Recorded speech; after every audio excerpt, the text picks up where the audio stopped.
Hello and welcome to Super Great Kids Stories, wise tales from storytellers around the world, which will make you laugh and sometimes cry. Recommended for ages 5 to 105. I'm Kim and I love stories. Hello, Super Great Kids, and how are you? I hope you're happy and well.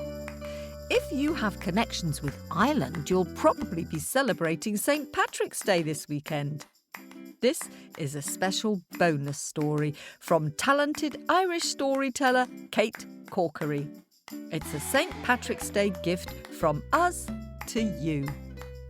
Before you settle down, here's a little warning.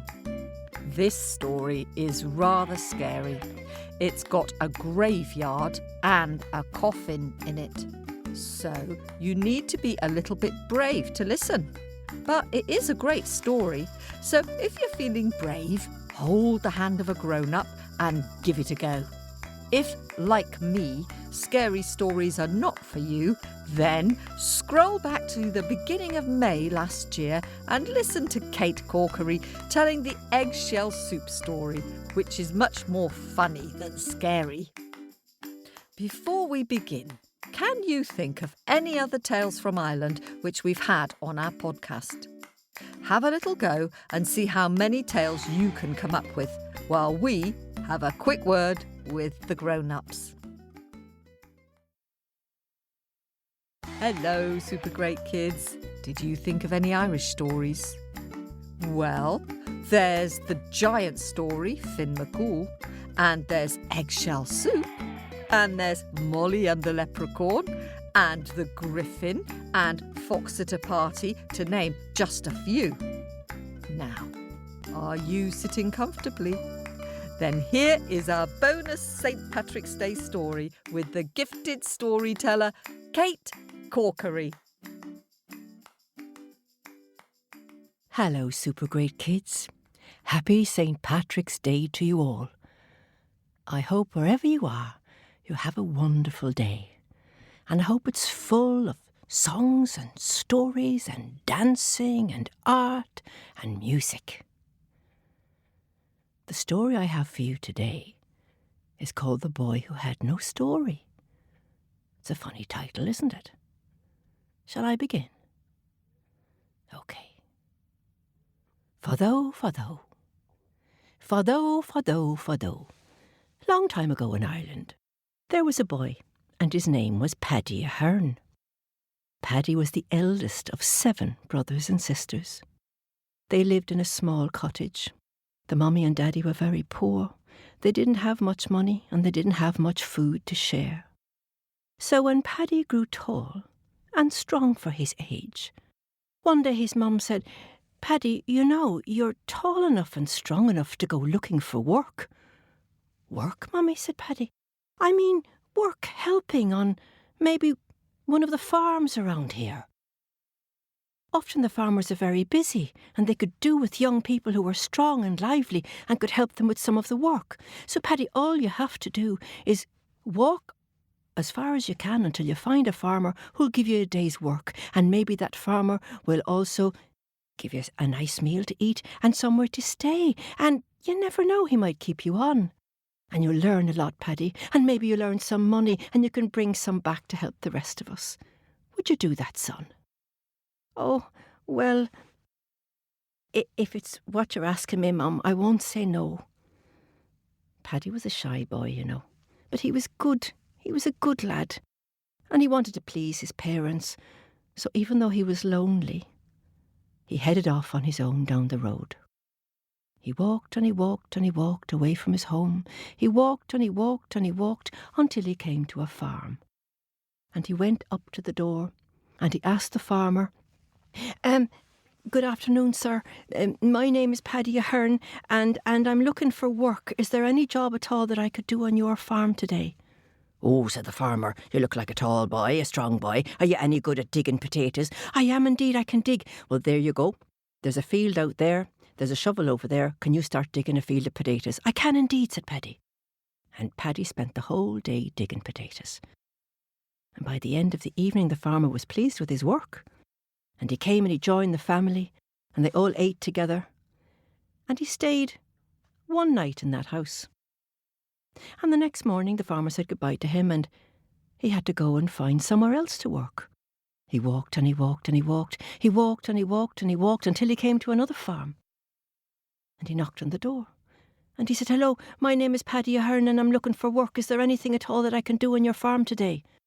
"Oh, are you any good at cleaning out a pigsty?" "Oh, of course I am. I'll do anything you ask." "Well then, there's a pigsty over there. Can you go and clean it out for me?" Paddy didn't complain, you know, even though it was a smelly old job to be cleaning out a pigsty, and the pigs were big and hungry and noisy, but Paddy didn't complain. He cleaned out the pigsty. Not only that, he cleaned out the stables as well, and he groomed the horses. He loved animals. The farmer was very pleased with his work. He stayed with the family that night. He had a fine meal, and the next morning they said goodbye to him, and off he went again along the road, walking and walking and walking, and looking for somewhere else to work. And this is how it went on, day after day. Now, are you noticing anything? I'm noticing the same thing. Paddy never stayed more than one day in any of those farmhouses. Do you know why? I'll tell you why. It's not because he wasn't a good worker or an honest boy or a nice person. No, it wasn't that at all. It was, well, you see, long ago, before people had electricity, before people had all the things we have now, like televisions and radios and mobile phones and games and all these things, well, at the end of a long day's work, people just had each other.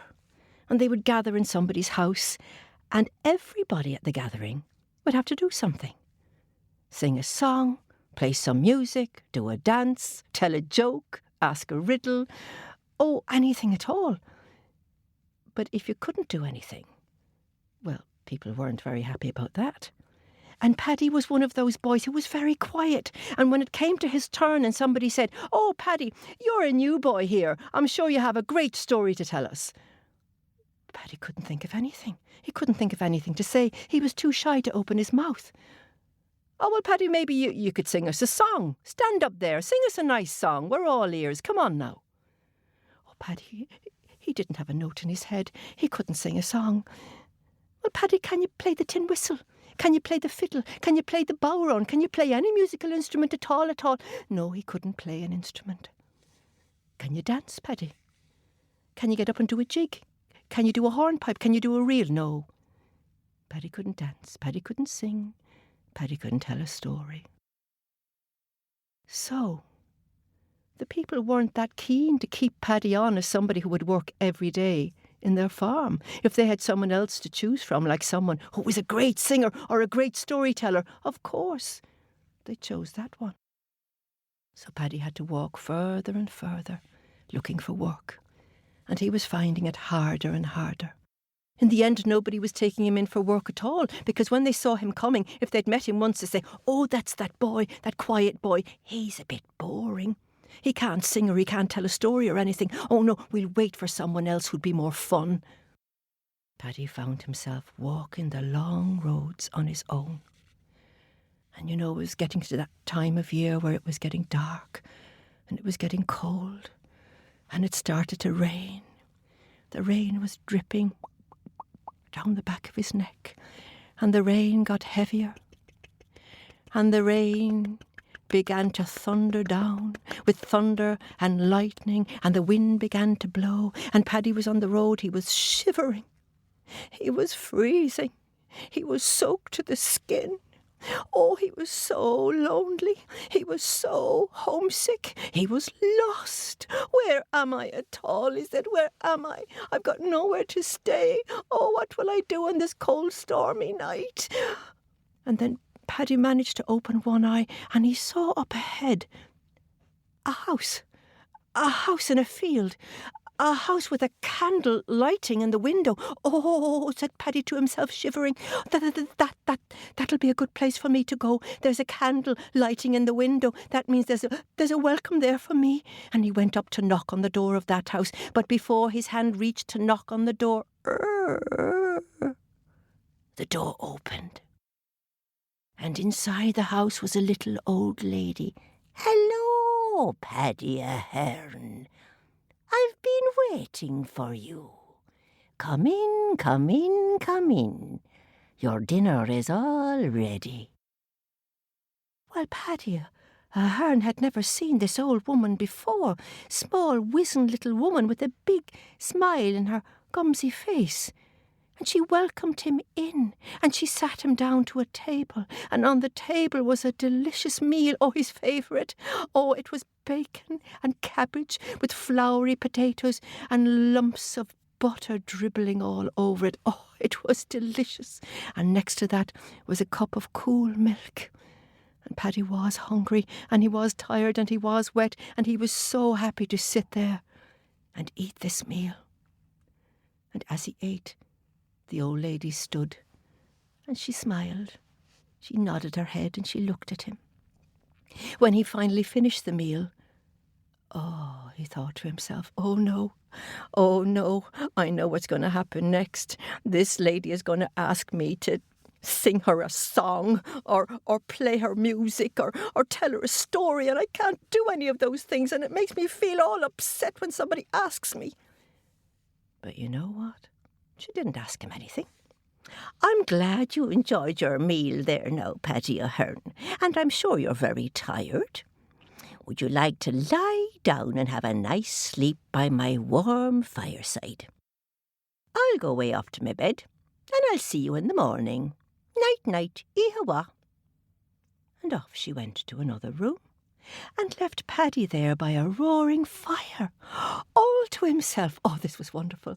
Paddy stretched out like a cat in front of the fire. He was soon dry and warm and snug, and in no time at all, he slipped into a blissful sleep. I don't know how long he was sleeping, but somewhere in the middle of the night, boom! The door burst open. In from the darkness came 3 strange-looking little men. The 3 strange-looking little men had green, wrinkly faces like cauliflowers. They had grey, glinting eyes. They had crooked little fingers. They were wearing tall black hats and black capes. And the 3 little men were dragging in a big, long wooden box. They dragged it in and they plunked it on the floor. The first little man spoke. The first little man said, "Who's going to help us to carry the box?" And the other 2 answered together. They looked at Paddy with their grey glinting eyes. They pointed at him with their crooked fingers, and they said, "Who but Paddy Ahern?" Well, Paddy looked at the 3 little men who were glaring at him. The first little man said, "Get up, Paddy Ahern, you're a fine strong boy. You can help us to carry this box. Come on now, waste no time." Paddy was used to doing what he was asked to do, so Paddy got up and he helped the little men to carry the long wooden box out the door. When they got outside, they told him to put the box onto his shoulder. Now, to do that, Paddy had to bend his knees, for he was a lot taller than these little men. And as soon as they were all carrying the box on their shoulders, the little men started to walk faster and faster and faster. And they didn't just stay on the road. Oh, no, they went off the road and into the field, across the muddy field. They were splishing and sploshing and stuck in the mud.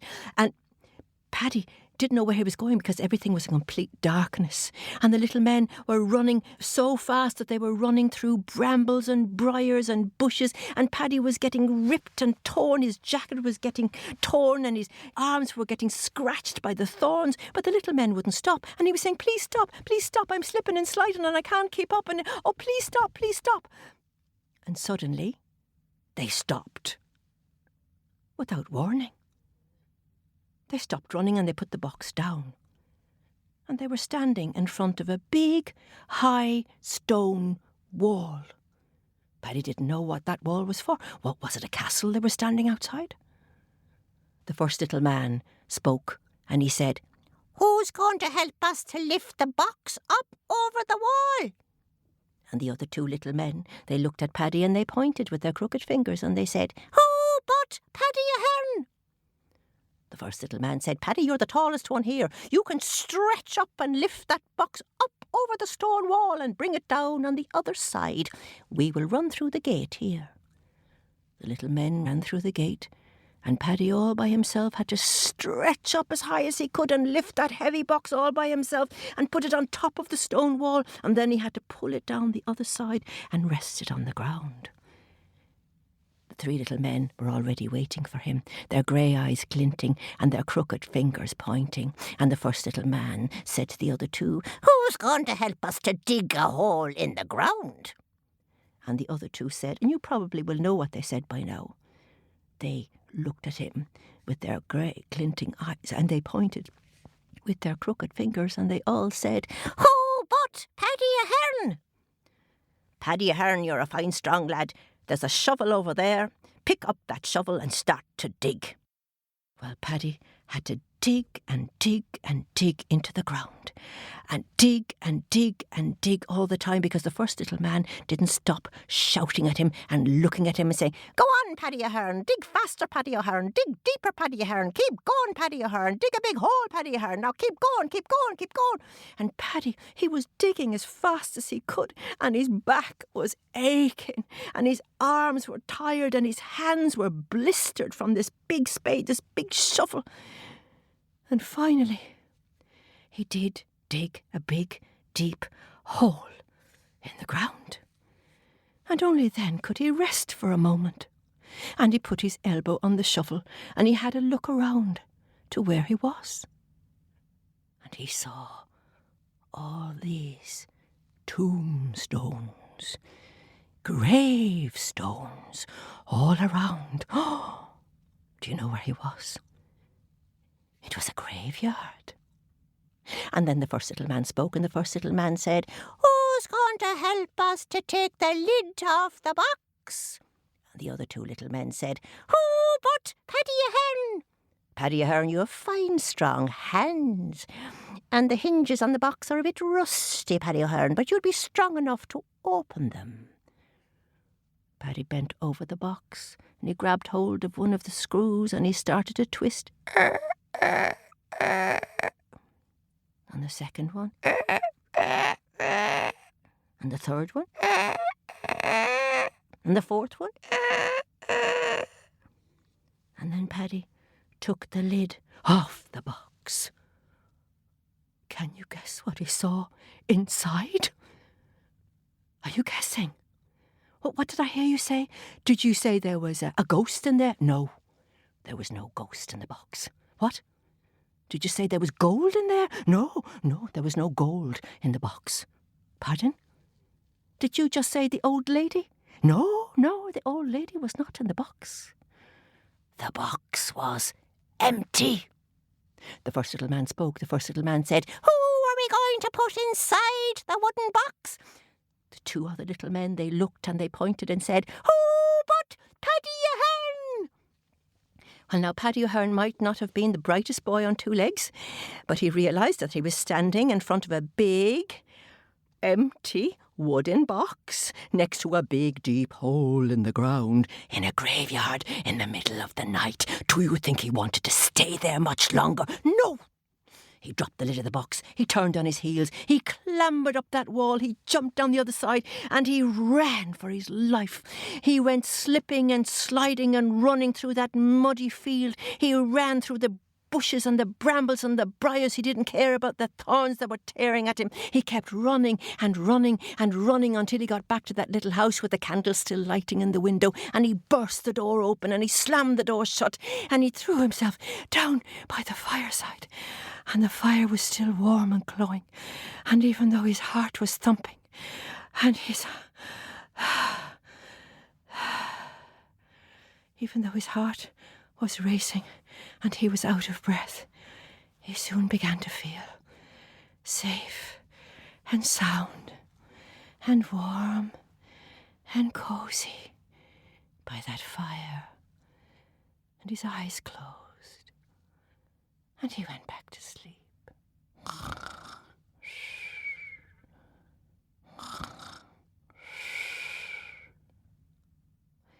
And he knew no more until the next morning. The sun was shining, the sky was blue. He could hear the birdies singing outside.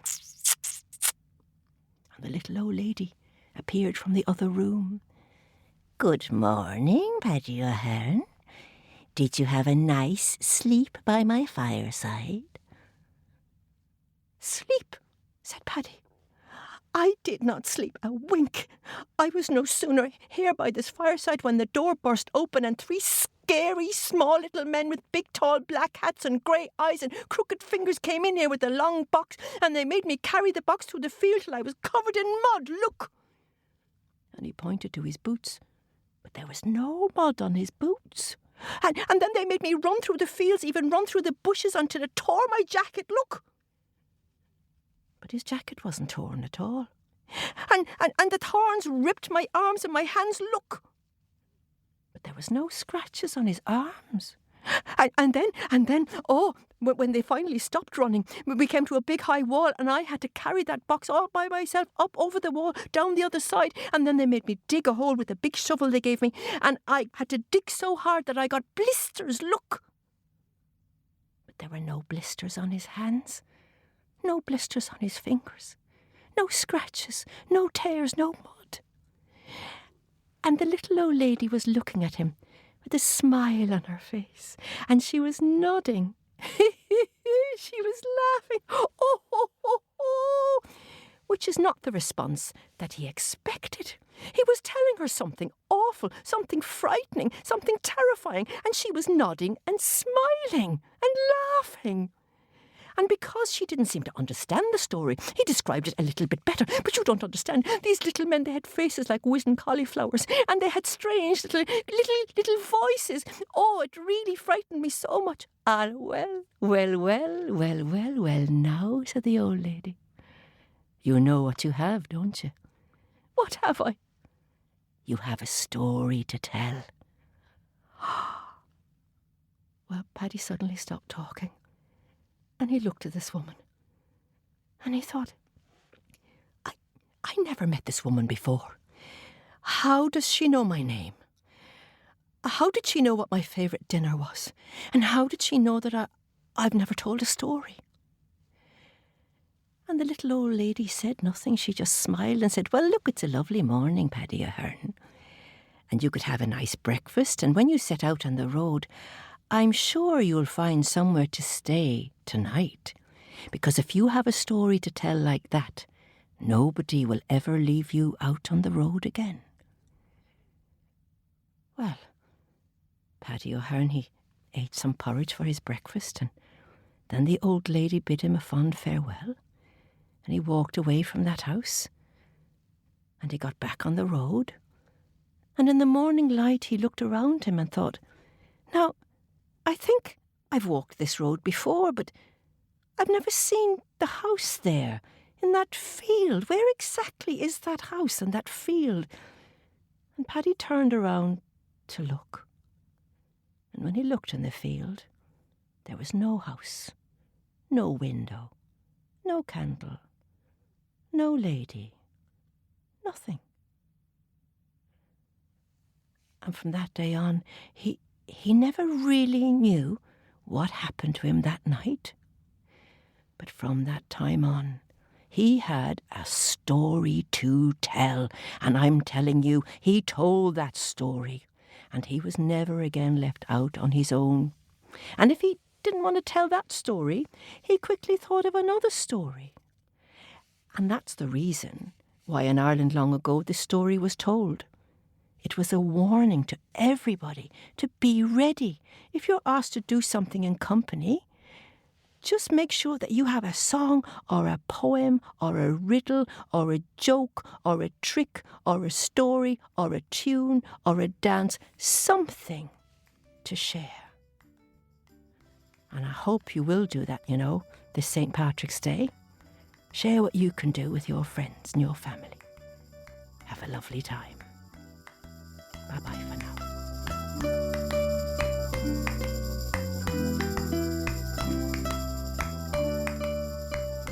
thanks to Kate Corkery for that story, and well done you for listening all the way to the end. And an especially big thanks to all of our listeners in Ireland. That was a brilliantly scary story, wasn't it? I wonder what did happen to Paddy Ahern there. Was it a dream? Or was it the fairies working magic maybe? Or what? What do you think? If you like scary stories, then remember we have a podcast especially for our subscribers, Super Great Scary Stories. If you're interested in subscribing on Apple or Patreon, then go to our website at supergreatkidstories.com for all the details. Have a happy weekend, whether or not you're going to paint your face green on St. Patrick's Day. This podcast was recorded at Wardour Studios in London.